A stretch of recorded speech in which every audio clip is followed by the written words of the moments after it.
Assalamualaikum warahmatullahi wabarakatuh. Selamat pagi anak-anak.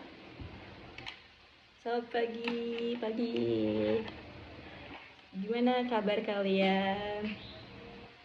Alhamdulillah sehat-sehat semua ya. Sekarang, sebelum kita mulai belajar, alangkah baiknya kita berdoa dulu ya. Bersiap dulu. Ya. Berdoa mulai. Berdoa selesai. Oke, untuk ketua kelasnya, hari ini siapa yang tidak hadir? Siapa? Angga sakit. Lalu siapa lagi? Lisa sakit. Terus Ratu sakit ya. Banyak yang sakit ya. Ya karena cuacanya juga kadang mendung ya, kadang hujan, kadang panas, terik ya. Jadi harus dijaga kesehatannya. Ya, sebelum mulai belajar, mohon ketua kelas tolong dibantu untuk proyektornya, Ibu mau nempel PPT. Ya. Terima kasih. Ya, hari ini kita akan belajar bullying atau perundungan dan cara mencegahnya ya. Oke, sebelum itu ada nggak sih yang tahu bullying? Ya, yang di pojokan boleh? Ya, benar ya. Bullying atau perundungan. Bullying itu udah sering banget kita dengar, kita baca, kita lihat, itu di media sosial, di kanan kiri, kita juga sering ya, sudah jadi tidak asing lagi. Apa itu bullying? Bullying adalah suatu tindakan atau perilaku yang dilakukan dengan cara menyakiti dalam bentuk fisik, verbal, atau emosional psikologis oleh seseorang atau kelompok yang merasa lebih kuat kepada korban yang lebih lemah fisiknya ataupun mental, secara berulang-ulang tanpa ada perlawanan dengan tujuan membuat korban menderita. Jadi bullying itu bisa dilakukan oleh individu sendiri atau kelompok ya, yang merasa dirinya paling kuat, dan biasanya targetnya adalah orang yang lemah fisik dan juga lemah secara mental ya, dan berulang-ulang. Tujuannya yaitu membuat sang korban menderita. Lanjut, jenis-jenis bullying itu ada 4. Yang pertama, bullying secara verbal. Bullying dalam bentuk verbal adalah bullying yang paling sering dan mudah kita lakukan.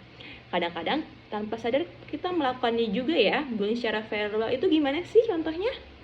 Ya, contohnya itu seperti mengejek,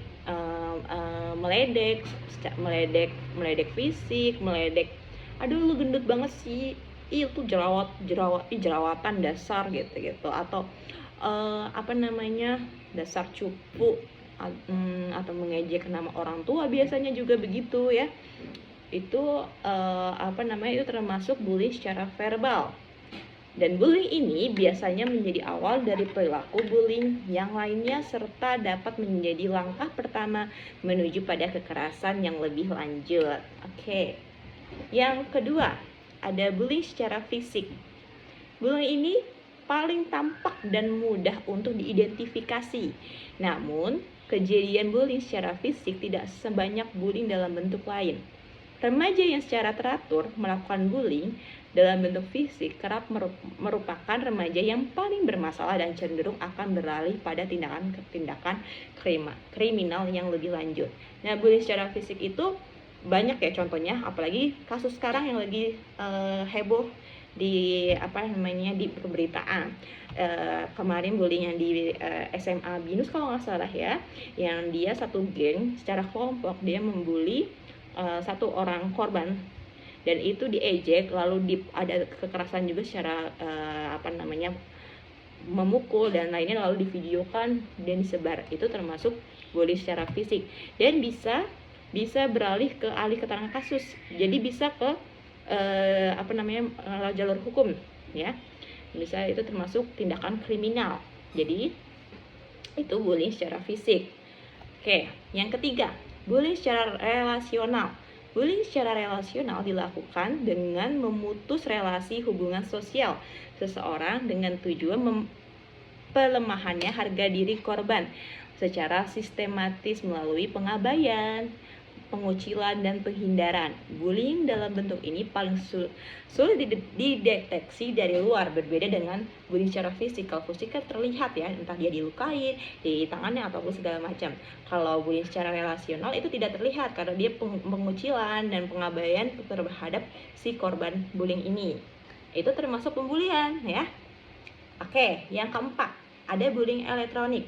Bullying elektronik merupakan bentuk perilaku bullying yang dilakukan pelakunya melalui sarana elektronik seperti komputer, handphone, internet, website, chatting room, email, SMS, dan sekarang WhatsApp. Itu termasuk bullying. Instagram, Facebook, berkomentar-komentar yang tidak baik, itu termasuk bullying yang tanpa sadar kita melakukannya juga.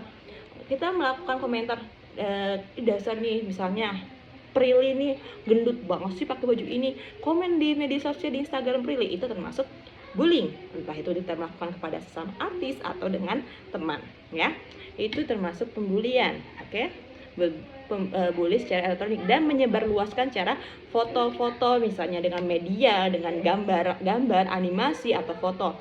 Dia foto akhirnya disebarluaskan di grup, di chat WhatsApp, itu termasuk pembulian secara elektronik dan bisa menyakiti atau menyudutkan korbannya.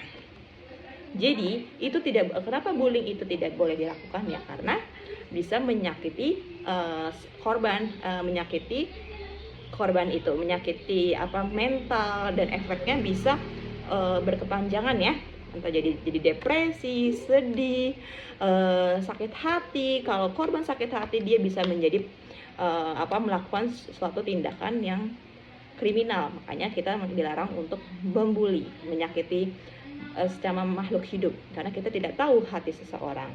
Sama seperti seperti kertas ini. Kertas ini masih keadaan putih, rapi ya, bersih ya, tidak lecak ya. Terus kalau ibu hancurkan, jadi apa kertas ini? Ya, jadi lecak ya. Lecak. Sama seperti hati para korban yang menjadi korban pembuli. Jika kita membuli seseorang, hati dan mentalnya korban ini akan menjadi hancur. Terus kalau bisa dilurus kembali, tapi apa yang terlihat masih ada bekas lecekannya kan, bekas kusutnya kan, sama seperti hati, banyak lukanya. Jadi untuk itu membekas, bisa lurus lagi tapi bisa membekas. Makanya itu dilarang untuk menyakiti sesama makhluk hidup. Kita nggak ada yang tahu hati seseorang ya. Oke, lanjut. Sebab-sebab munculnya perilaku bullying. Yang pertama, bullying terjadi karena tradisi turun-menurun dari senior. Oke, yang pertama itu seperti yang ibu katakan tadi. Contohnya yang seperti di BINUS ya. Yang di BINUS itu turun-menurun katanya ya. Yang di geng-geng di warung itu, geng-geng cowok-cowok itu ya. Itu tradisi turun-menurun dari senior-senior yang sebelumnya, kakak kelas yang sebelumnya. Yang kedua, keinginan untuk balas dendam karena dulu pernah mendapatkan perlakuan sama. Iya, yang tadi ibu katakan tadi, jika kita menyakiti orang dan korban yang kita sakitin itu tidak tahu apa yang akan terjadi selanjutnya, entah bisa menjadi pelakunya lagi, menjadi pelaku dan memperlakukan yang sama atau sebaliknya. Makanya itu dilarang untuk membuli. Yang ketiga, perasaan ingin menunjukkan kekuasaan dan kekuatan superior. Dan biasanya orang-orang membuli ini merasa dia kuat, merasa dia hero, merasa dia lebih senioritas ya.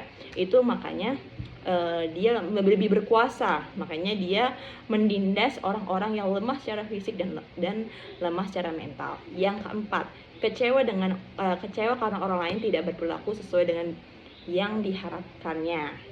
Jadi dia kecewa dengan orang yang tidak berperilaku sesuai dengan yang diharapkannya. Jadi pembuli ini biasanya kecewa dengan orang yang nggak sesuai dengan harapannya dia ya. Karena yang tadi ibu bilang, sampaikan, dia merasa superior dan apalagi senior, kamu bisa merasa dianya berkuasa, ya harus nunduk atau segala macam, dan itu tidak bisa dan nggak hanya ini ya, senior dengan junior ya, sesama kadang-kadang juga iya ya. Lanjut. 5. Dorongan untuk mendapatkan kepuasan. Dan kadangkala pelaku pembuli itu ketika melakukan suatu pembulian terhadap orang lain itu merasa mendapatkan kepuasan dan jadi makin gembira, makin senang.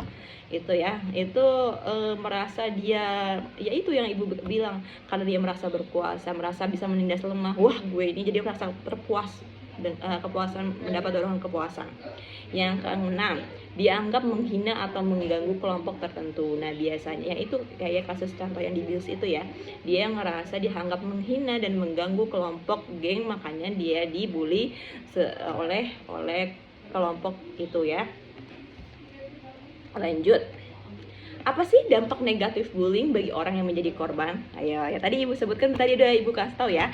Yang pertama itu terganggu fisiknya seperti cedera, terluka, sakit dan sebagainya. Itu termasuk pembuli yang fisik itu, efeknya itu negatifnya itu dampak negatifnya. Jadi cedera, luka-luka yang terlihat nampaknya ya. Dan yang kedua, tertekan psikisnya, kejiwaannya, yang tadi sudah ibu jelaskan ya, ibu kasih contoh kertas. Dia tertekan psikisnya, kejiwaannya seperti takut, cemas, sedih, banyak luka di hatinya. Jadi tidak hanya di fisik tapi juga luka di hatinya ya. Itu resah, tertekan, dan gejala tertekan psikis lainnya.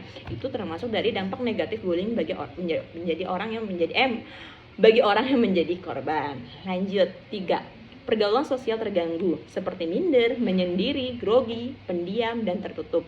Ya, jadi pergaulan sosial terganggu karena dia merasa paling lemah dan dia merasa paling fisiknya lemah, nggak bisa ngebalas, dan dia tidak psikisnya mentalnya juga lemah.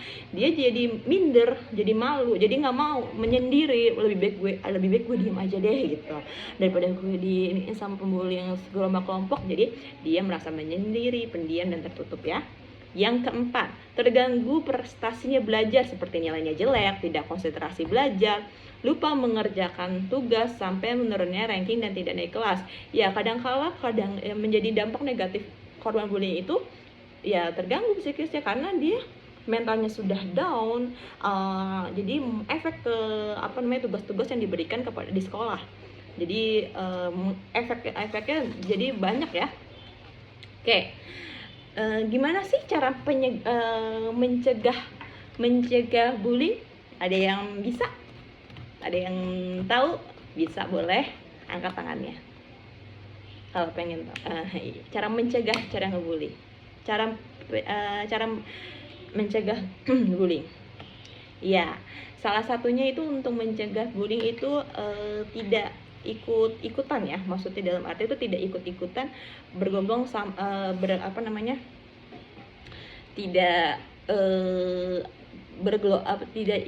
tidak ke tempat orang-orang yang suka membuli ya. Itu terus apalagi kira-kira, ayo.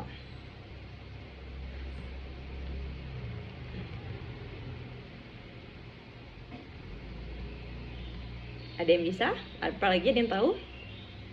Kira-kira cara pencegahnya gimana? Mencegahnya.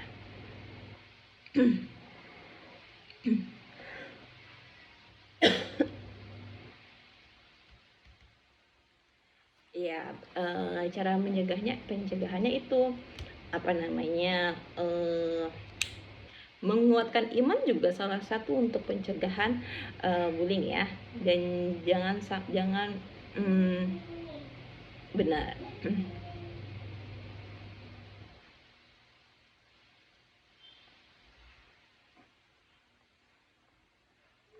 Sebentar ya. Cara mencegah bullying itu menghindari perilaku ya, terus menghindari tempat sepi juga ya. Biasanya soalnya kalau yang para pembuli perilaku kelompok itu tuh suka yang di tempat sepi untuk ngebulinya ya. Tidak menyendiri, jangan sampai menyendiri juga. Kadang-kala kita juga harus bersosialisasi ya. Terus membentuk satgas anti bullying ya, itu juga termasuk ya. Terus cara mengatasi bullying gimana? Dampingin korban dan menghindarkan dari pelaku.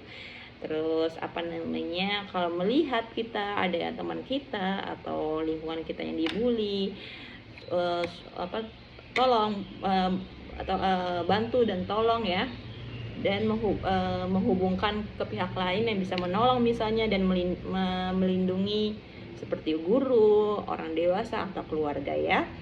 Jadi bully itu tidak hanya di sekolah ya, bully itu bisa terhadap keluarga juga, di lingkungan keluarga itu juga ada, lingkungan rumah, lingkungan sekolah, dimanapun kita berada itu kita pasti sering menemukan pembulian. Jadi kita harus berhati-hati dalam berkata, berhati-hati dalam melakukan suatu tindakan ya.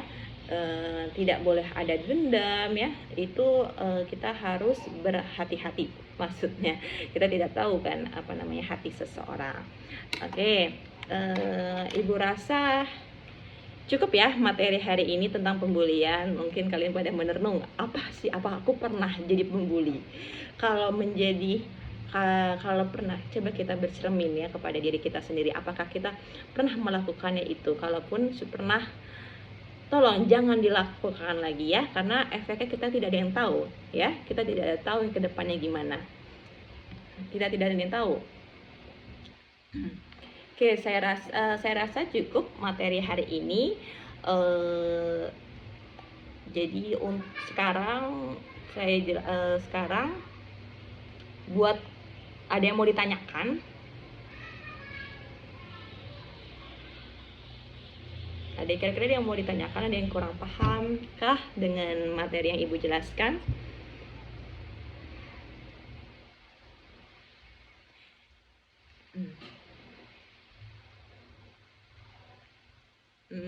Ya udah paham semua kira-kira? Apa yang dilakukan ketika ada pembuli di sekolah? Iya, yang tadi Ibu bilang, kalau kita melihat teman kita dan apa yang dibully, atau kita harus apa ya, memberitahu kepada, kalau di sekolah, kepada guru ya sebaiknya gimana ya. Dan makanya itu ada fungsinya bimbingan konseling BK, bisa bercerita kepada BK, kepada guru BK maupun ke wali kelas juga boleh ya, minta bantuan tolong ya, menolong ya. Oke, ada lagi? Tidak ada ya? Saya rasa cukup ya. Kalau sudah tidak ada yang ingin bertanya lagi, sekarang kita bikin kelompok. Satu kelompok itu Ibu mintanya 3 orang untuk membuat poster anti bully ya. Boleh apa dengan kreasi apa sekarang, kreasi apa aja sekarang, boleh digambar, boleh lewat apa namanya, sekarang udah di aplikasi Canva, boleh lewat dari komputer, boleh, terserah. Tapi kayaknya saya buat poster gambar menyuarakan anti bullying. Nanti minggu depan dikumpulin, nanti dipajang ya di kelas. Yang paling bagus Ibu pajang di kelas ya. Ya, pokoknya bikin kelompok 3 orang anti bullying, lalu nanti setelah bikin poster, lalu menjelaskan, memberikan contoh kasus dari 4 jenis-jenis bullying, yang tadi dari verbal, dari fisik, bullying dari elektronik dan lainnya ya. Jadi nanti bikin apa namanya, contoh kasusnya apa, dan bagaimana cara mengatasinya ya, dan bagaimana para korban untuk menyembuhkannya, apa yang dilakukan korban kalau terjadi bullying ya, apa yang harus dilakukan. Itu tugas kalian ya, minggu depan dikumpulkan. Oke, sudah ada yang ditanyakan kira-kira untuk mengenai tugas dan mengenai materi ini? Tidak ada ya? Alhamdulillah. Berarti saya rasa kalau udah nggak ada yang mau bertanya lagi, berarti sudah paham lagi ya, insya Allah. Jadi stop bullying ya, nggak boleh ngebully ke guru juga itu tidak boleh ya. Jadi nggak antar teman saja, kemanapun, ke keluarga, ke siapapun yang kalian lihat itu tidak boleh ya. Oke. Minggu depan kita materinya minggu depan persiapan materi sebelum sebelum minggu depan materinya bahaya merokok. Sebelum minggu depan ibu jelaskan tentang materi bahaya merokok, itu posternya dikumpulin dulu ke ibu ya. Paham kan? Oke. Ya udah, kalau sudah paham, terima kasih atas waktunya. Sampai berjumpa kembali minggu depan. Assalamualaikum.